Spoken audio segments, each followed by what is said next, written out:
আমার ৪৪ রাইমাবিলির এটা ২৬ নম্বর বুথ কেন্দ্র। উন্নয়ন এবং শান্তির জন্য বুথ দান করলাম। আমাদের গণতান্ত্রিক অধিকার, তো কাজেই উন্নয়ন এবং শান্তির পক্ষে ভোটটা আমার এবং আমার সঙ্গে আমার সহধর্মিনী দুজনে আমরা প্রয়োগ করি।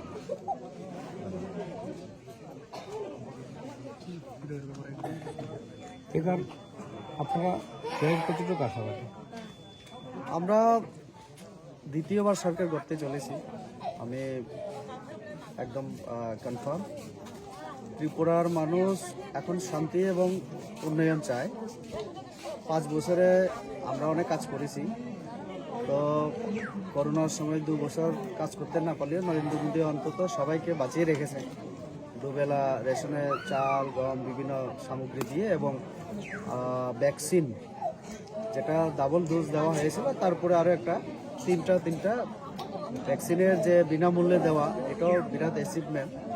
এবং করোনার পরে দেশের অর্থনীতিকে সামলে রাখা এবং উত্তর পূর্বাঞ্চলের উন্নয়নের কাজকর্ম এগুলিও অব্যাহত আছে। তো আমি আশাবাদী মানুষ এই যে উন্নয়নের গতি দ্বারা দেখেছে, সেটাকে অব্যাহত রাখার জন্য আবারও আমাদেরকে সুযোগ দেবেন এই রাজ্যে সেবা করার জন্য।